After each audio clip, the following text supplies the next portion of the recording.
two, like Panzer Dragoon Order. I end up selling. There's a few of these I might end up selling, but we'll see if I want to kind of cut down on the games a bit more to like the ones I really want to play. We'll see, but I'm gonna try to breeze through them here and not go nuts talking about all of them. I do struggle to do that sometimes, but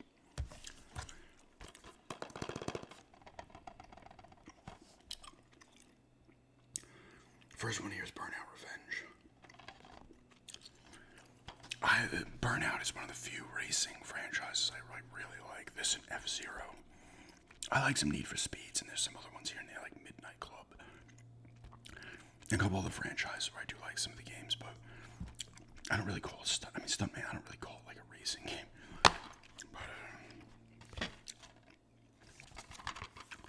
But, it's fast-paced. This one still has the crash mode in it, which is really cool.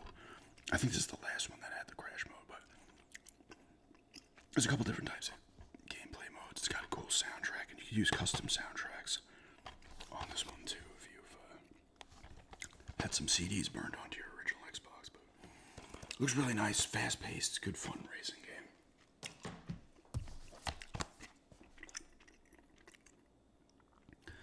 game. Brothers in Arms Rodale 30. I forget where I got this.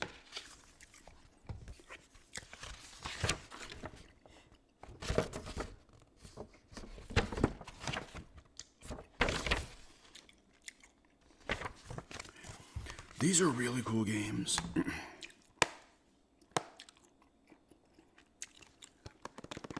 They're strategy war games. This obviously takes place during World War II. But the strategy games, you gotta like be smart. This isn't like Call of Duty or even some of the other World War II games as well that either EA made or Activision. These are tactical. You gotta be smart. Sending you guys to do stuff. It feels more like what you would think a battle would feel like in real life. I don't want to feel that, but they're really cool. If you're into like war games with more of a strategic element, they're worth getting. I don't think I ever beat that one. I'm not sure. I know for a fact I beat the one Hell's Highway on the 360. That was really good. This is the first one. There's another one, I believe. Or maybe this was the second one. There were two during this era. These are not in order. Some will be in order alphabetically, but others are not. Silent Hill 4 The Room. One of the core four of the Silent Hill franchise. I love this one. It's probably my second favorite Bind 2 in the series. It's creepy. The gameplay's a bit weak, as it typically is, but good puzzles, creepy as hell. You're going to different places because this was originally not supposed to be a Silent Hill, and then they just made it Silent Hill. So you're going like you're in Henry's apartment. His name Henry Townsend. He doesn't even live in Silent Hill, but you're in his apartment. All of a sudden, he can't get out because there's chains and locks all over his door in an apartment. He can't leave. And there's like a tunnel, a portal in his bathroom in the wall. They go through. You go to different areas. It goes from there, and your apartment as you come back from each like area gets more and more messed up. It has to do with Walter Sullivan. He's like main antagonist. I believe he lived there, and he looks at his childlike version of himself because he was the murderer, the serial killer. He's mentioned in Silent Hill 2 in like the trivia shit, and he might be mentioned elsewhere, but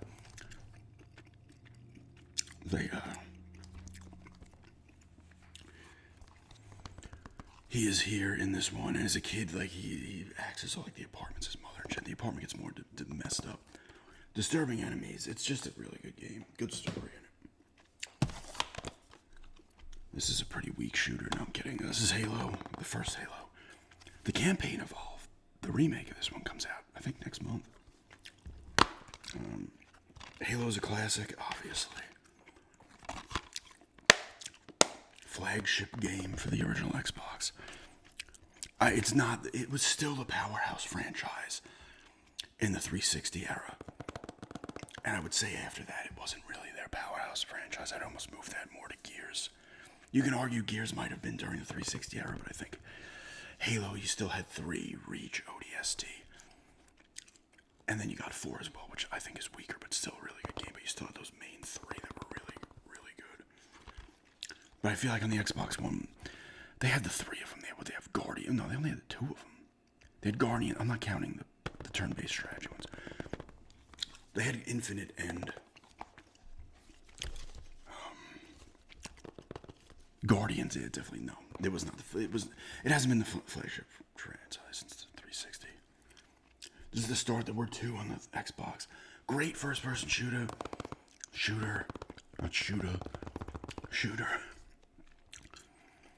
Enemy AI is really good. The friendly AI is good. Cool vehicles to drive. Big, most of the areas are pretty big, some are not, but you have big open areas to fight in and stuff. Great soundtrack. It's Halo. You can talk about it all day. Missed the only on Xbox. Rally Sport Challenge, it was a second one. I don't know if they made any more outside of the first 2. It's a rally sport racing game. It's actually pretty fun. Another one I liked. You go around the sharp turns, like in the woods and stuff, how the rally sports race on. You got your passenger telling you where to go. Shotgun. A lot of these games came from the game stores on Long Island. Solid game that looked really good for the time. There's a decent amount of Xbox exclusives in here. I'm pretty sure this was an exclusive as well. This was a launch title, I believe. Oddworld, Munch's Odyssey. Haven't played much of it. I got it because it was dirt cheap on eBay. Once again, I love the Platinum hits for the Xbox. This is probably the best of the greatest hits or the Player's Choice Platinum hits that the consoles do. This is the best one. It legitimately looks awesome. Like, it's such a cool looking case. The 360 one sucked. I did for the 360. I didn't play much of this, but it's in the Oddworld series. You play as Munch. You can play cooperatively as Munch and Abe. It was like 5 and change on eBay. Brute Force, this is a garage sale pickup. This was unfortunately a solid game. It's a 4-player. This is third person too, not first. You can play 4-player co-op. Couch co-op. It was a really cool game. Another game with really good enemy AI. But this game was, I can't remember a lot of it. I played it back when it came out, but it was touted as like another Halo. I guess they were just trying to sell it. I think it was a Platinum Hits as well, but I don't know why they did that because, hey, it wasn't a first-person shooter. It was 4-player co-op. I think they were just trying to prop it up or something. Still a solid game, but like I don't know why they were trying to do that. Bloodwake. Cool. This is a launch title too, I believe. They had a good launch. The original Xbox had a really nice launch of games. Only on Xbox again, Bloodwake.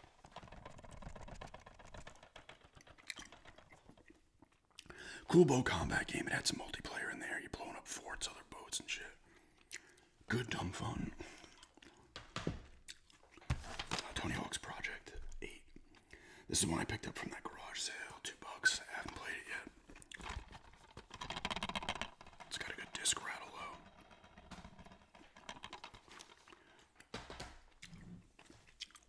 though.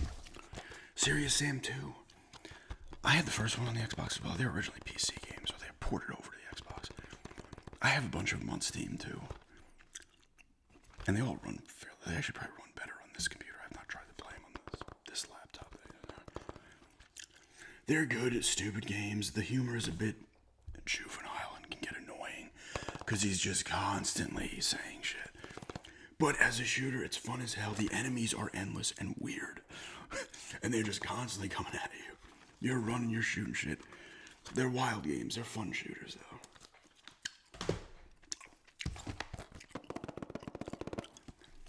Project Snowblind. So this takes place in the Deus Ex universe, I believe. But this is just a first-person shooter. It's not like, it's not, you're not doing all types of weird shit and like choosing your paths, I'm pretty sure, and stuff like that. But you do have abilities and shit. I don't think I ever beat this one either. I originally had this on the PS2. And it was another cheap one.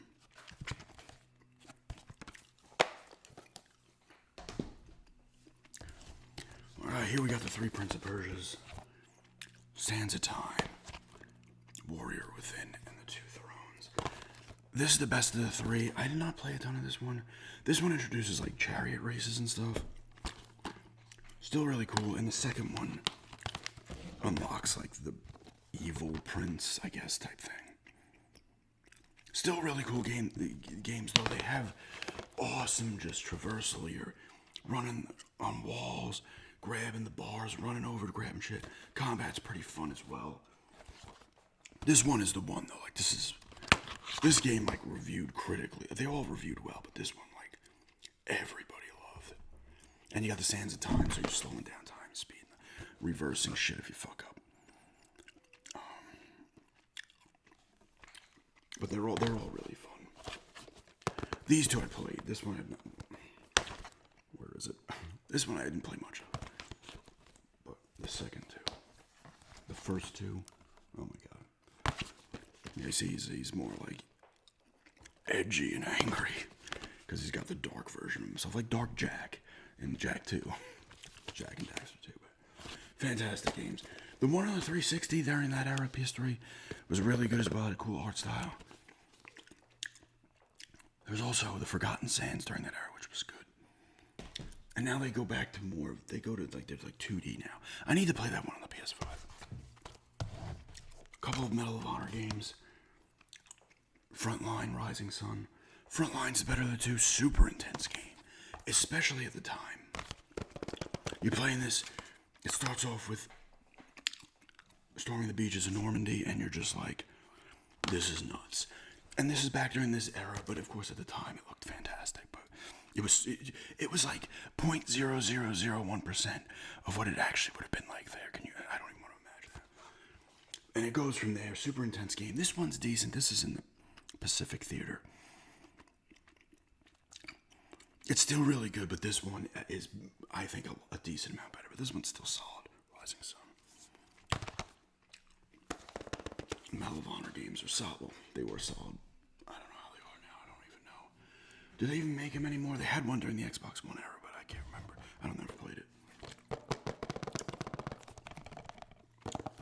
Sure. There's a game in here. Lord of the Rings: The Third Age. This is one of the few, if not the only, turn-based RPGs on the original Xbox. It's Lord of the Rings. It's really cool. Your characters, these kind of characters you're using, all of a sudden you're there when Gandalf's fighting the Balrog and shit. They have to throw you in these because you're playing through these parts.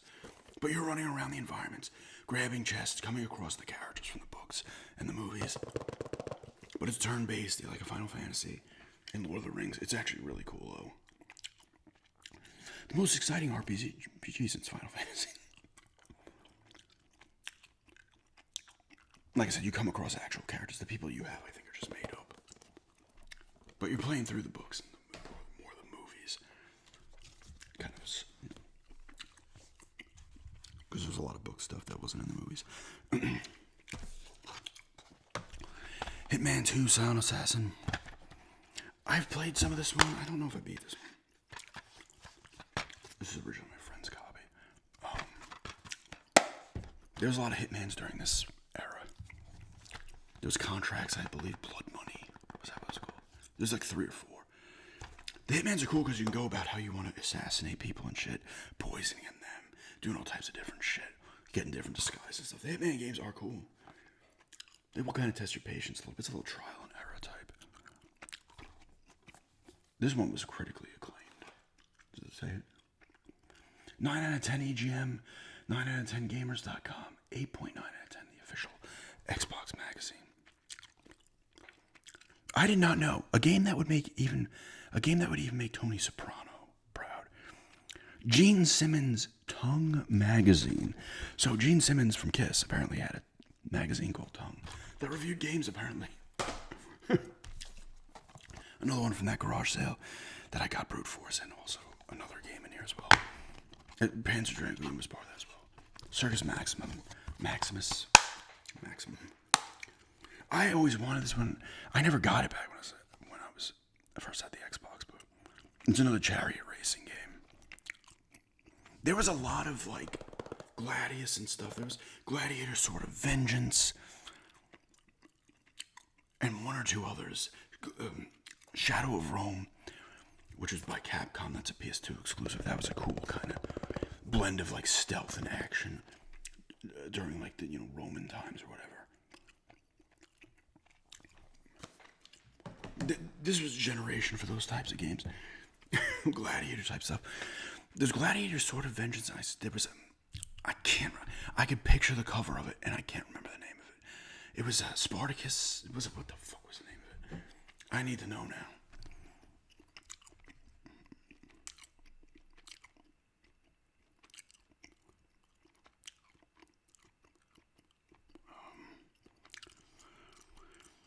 Oh man, what was this?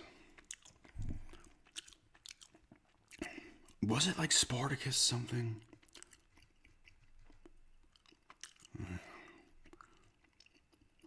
No. It was another one. I need to know what it was. Gladiator Games, original Xbox. I know the cover too. There's Sword of Vengeance. It had like a blue cover. I did own it at one point. And they do show Gladius, which they fucking should, because it's fantastic. Rome, like something with Rome in it.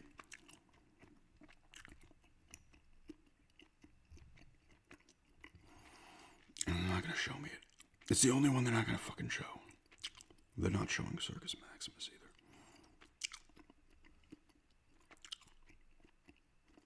either. Oh, I'm gonna go back to this. Wait, no, there's another one. Coliseum Road to Freedom. That was 05, so maybe that was PS2. There's Shadow of Rome. I don't know why they're showing All-Star Baseball. Oh, it was a blue cover. I'm gonna go back to that. Broken Sword, Sleeping Dragon. Cool point and click game in the Broken Sword series. He plays George Staubert and Nico Collard in this one. She's in a few of them. I don't know if she's in all of them. I like these games. They're point and click games. They start on the PC. They're still on the PC. But they're fun. Lighthearted humor in there. Under the Reckoning, cool gauntlet type game. X-Men Legends, Diablo, top down. I told the story about how I originally had this back in the day. And I was playing it, enjoying it. It was probably like 8-10 hours in, maybe less. And all of a sudden my original Xbox, just all of a sudden it freezes the game and the Xbox starts making it. It's like, grinding. I was like, oh my God. I turned it off. I'm like, please don't be broken. The system's broken. I tried to play the game again and it never worked. I traded it into GameStop. They didn't test their games. Or maybe it still worked up to that point. I can't remember. No, I don't think it ever worked again.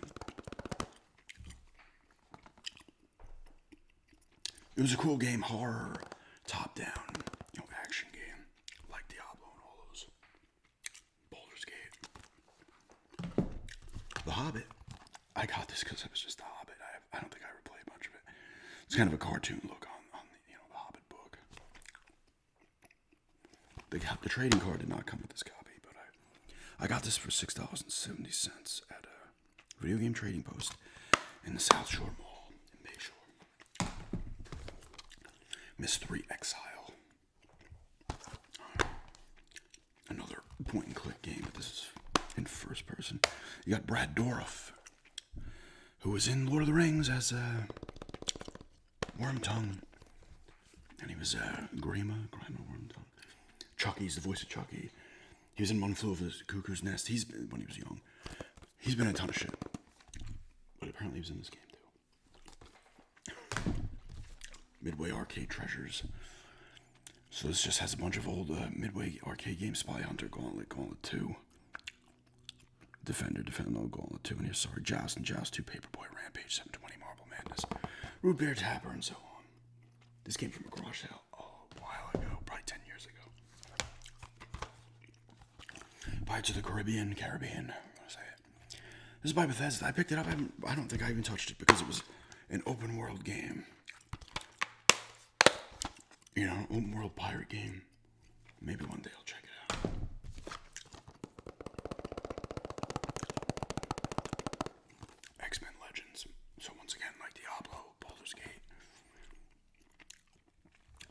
That type of top-down game, you use different X-Men characters as you unlock them, and you're fighting the Brotherhood of Mutants, whatever they're called, and the Sentinels, of course, the government-made Sentinels.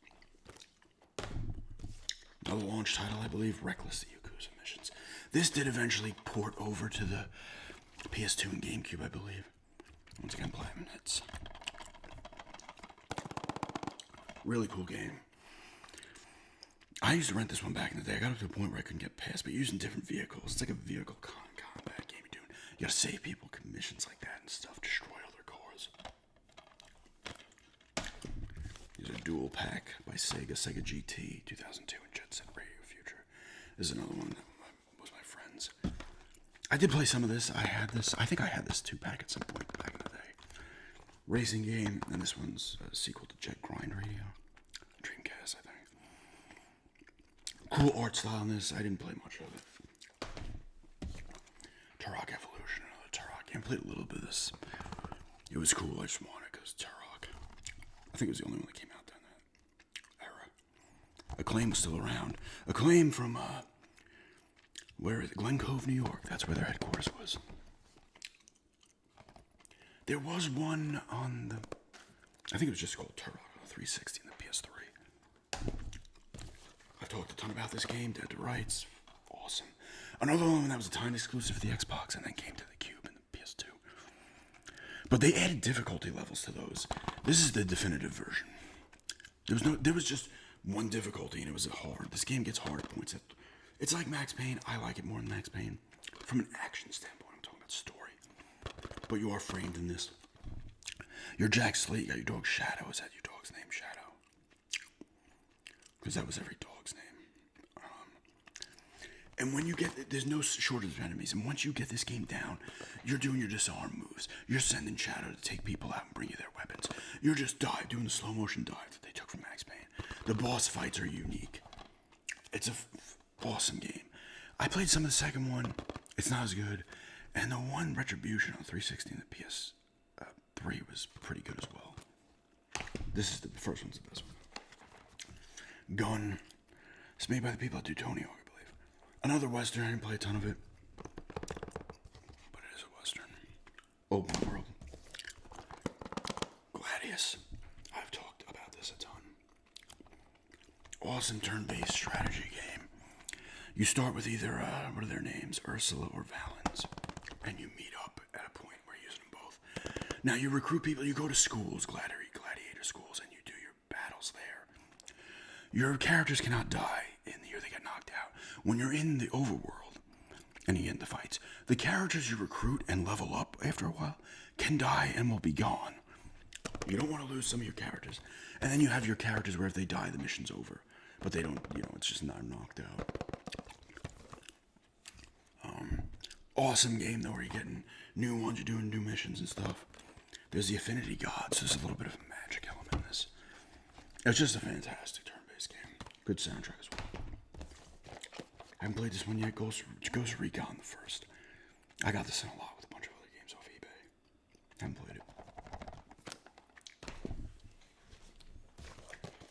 Blood Omen 2 and Legacy of Kain Defiance. So, Blood Omen 2, you're playing as Kain again.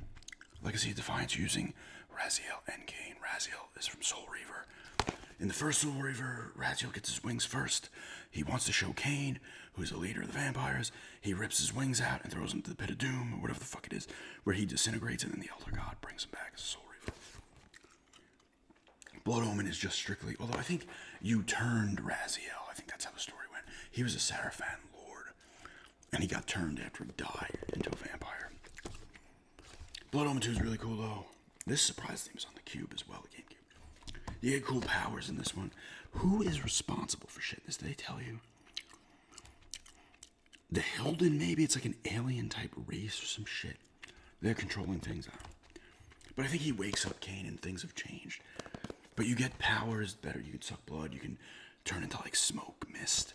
You can mind control people. It's a fucking cool game. Some of the best voice acting you'll get in video games are in the Legacy of Kain series. And Defiance is good too. You play as both. It's the last one they made, I believe. But you do use both in this one. You're fighting against whoever, but the Elder God you're also fighting who's just a giant, like, squid with tentacles everywhere and eyeballs everywhere. All right, now we're into the Bond section. GoldenEye Rogue Agent. They were trying to bank on the GoldenEye name. You are a bad guy. I always thought Bond died in this one, but he doesn't. You get screwed up, you get a GoldenEye. And now you're a bad guy, but you're also fighting other bad guys, I believe. It's a standard corridor shooter. It's very average. The first one that came out during this generation. Agent Under Fire. I played this originally on the GameCube. When did this come out? 02? Yeah. It must have been early 02. Really cool game. Looked great at the time. It's Bond. You're going to cool locations. I don't know if there's multiplayer in this one. You're driving. Yeah, there is. Split screen. You're driving car missions. You got your gadgets and shit like that. It's Bond. This was a great generation for Bond. Probably 360 PS3 had 3. They had Bloodstone, GoldenEye Reloaded. Actually, in 007 Legends, they had 4. And Quantum of Solace. They were not as good as these ones. Bloodstone's really good. Quantum of Solace is decent. I was not a huge fan of GoldenEye Reloaded. I've talked about that. And I never played the Legends one. It was supposed to be not that good. Nightfire, the second one that came out. Now you got Pierce Brosnan's look at like. I don't think he's doing the voice here. Same thing. This is better than Agent Under Fire. I played some multiplayer of this. And if you play by yourself, you can play with bots. I think you end up in space at the end of this one. Car missions again. It's Bond stealthy. You gotta be stealth with parts. You're getting at gadgets and shit. And then they take it into third person. And now Pierce Brosnan's likeness and voice. So is Judi Dench. John Cleese. A lot of William Dafoe is the bad guy. But there's a lot of known people. Richard Keel's back as Jaws for some reason. It's a new story. It works in third person. It's really cool. You're taking cover. You're still using vehicles and stuff in this as well. Go to locations. This is actually a fantastic game. And then From Russia with Love is also in third person. And Sean Connery, I'm pretty sure, is back. Probably voicing just lines from the movie. I don't know if they added stuff in. I think I threw this in briefly. But it's also in third person. You're playing through From Russia with Love, the movie. A lot of people love this one, though. I do need to play it full. It was a great era for Bond. And here's the final set of games there. Here's the Pacific, another aerial combat game during World War II. Now that I played this one, this came from the same lot that had Medal of Honor, Frontline, Rising Sun. This, Ghost Recon, I think there might have been one other game in there. But I could be wrong. Might have just been the 4 of them.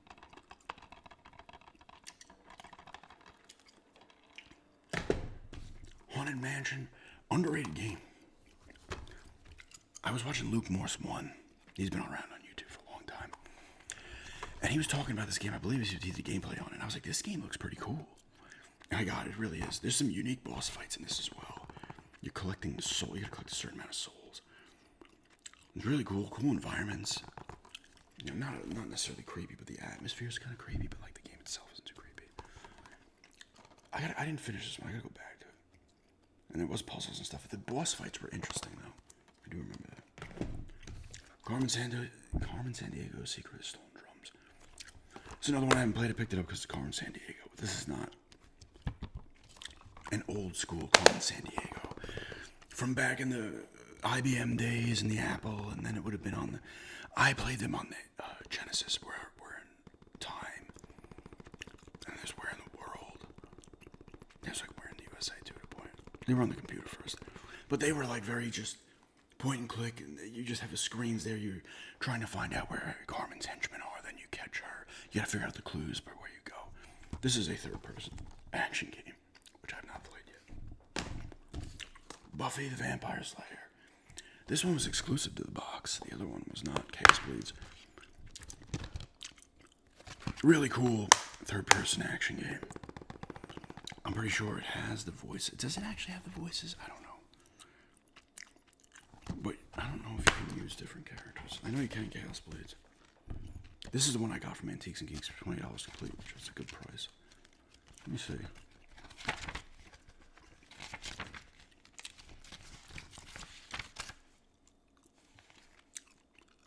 Special thanks to the characters from the show. But apparently not Sarah Michelle Gellar.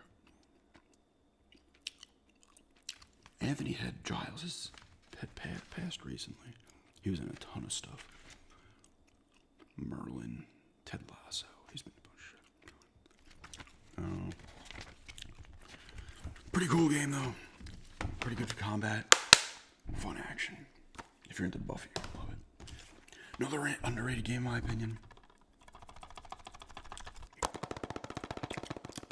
Metal Arms Glitch in the System. You play as a glitch here. You can hijack other robots, but you're blowing shit up. You're getting crazy weapons. There's some vehicle stuff, I believe. This came from that garage sale as well. This is what I will not sell. So, this I'd play again. You're blowing up shit. You're getting cool weapons. Everything's blown up to pieces. It's a really cool game.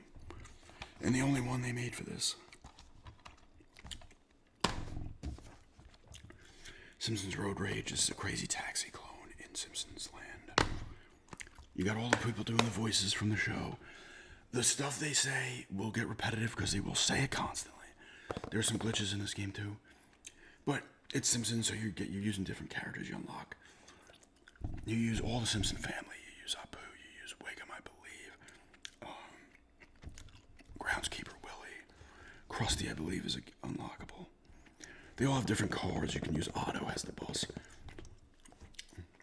And you're just going around picking up characters, getting them, riding around Springfield, getting from one location to another, based on Springfield stuff. It's fun. It's like crazy. It's literally crazy. It's just a crazy taxi clone. Splinter Cell and Splinter Cell Pandora Tomorrow. At the time Splinter Cell came out, my God, it looked, especially on the Xbox, it looked incredible. Light shining through. You can see it here. Light shining through, stuff blowing in the wind. Sam Fisher's a great character, voiced by Michael Ironside. I don't think he voices him anymore.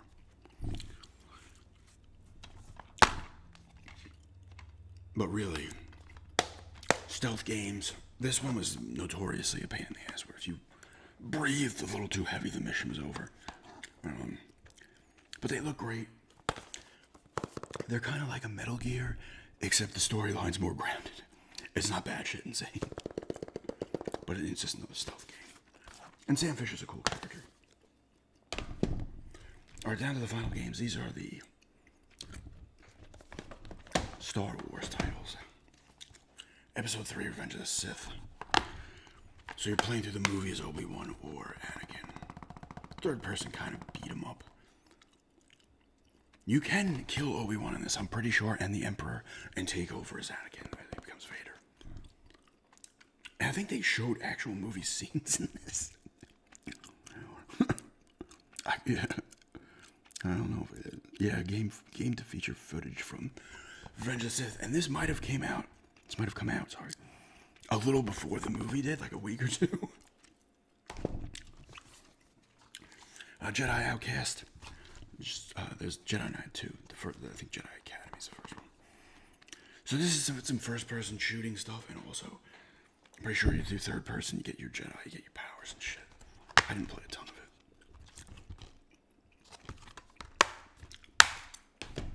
This is a garage sale pickup from a while ago. Well, no, we would have been in ISO at this point, so it's probably like 5 years old. It's not in great shape. It was a bug, though. It's Jedi Starfighter. I had this one back in the day. Another aerial combat game using ships from episode 2. But it's pretty fun. You're doing different missions. You gotta blow up other ships or you get ground targets and stuff like that. Optimized graphics and performance. Tuned for the Xbox. The final two. Knights of the Old Republic. Knights of the Old Republic 2. This one I got down here. Maybe a week after we moved in. It was at the GameStop for $5. No manual, but I was like, I'll fucking grab it. I like the first one better. Just incredible RPGs, action RPGs. Yeah, that's Bastila. I know she's Bastila. I forget the other people's names. They do appear, a bunch of them in the second one too. But you're getting different abilities. You know, it's the combat is you're like in your area, but you can run around. But you're still timed on your character's moves, but you can plug in their moves and they do it. But it's more open. It's not like turn-based in the sense where you're waiting for somebody to go. You're kind of moving around the whole time. But you go to all different planets: Tatooine, Dantooine, Kashyyyk. There's a Coruscant type. I forget what it's called though. You can go light or dark side depending on your actions and shit like that. You get your ship that ends up being your base. You go around. You have your cast and crew that you bring into battle with you. You can choose which ones you want to bring. It's such a good fucking game. And this was only on PC and Xbox. You're not getting this on the Cube or the PS2. Just awesome. It takes like 4,000 years before the original trilogy. And here's the second one. This one was developed by Obsidian. Still a really good game. Same shit as the first one. This is BioWare. Just fantastic titles. This one, I think you're fighting the Mandalorians in this one. I can't remember. Or you go to their home planet. I forget. I guess you're battling the evil Sith as well, it says on here. But same kind of game. You're going to go the path you want to go. But they're just really good games. This one, no. I got the one from the garage sale I sold. This one I got them online for like $10. These games are cheap too if you want to pick them up for the original Xbox. I mean, they've since released them on the newer consoles. I think you can get them too. But fantastic game. But yeah, original Xbox collection. There are a few other games I'd like to still pick up for this, but I'm not in any rush to get them. Like I said, I might sell some of them and kind of tighten up the collections. But yeah, just come to an Xbox, original Xbox collection here.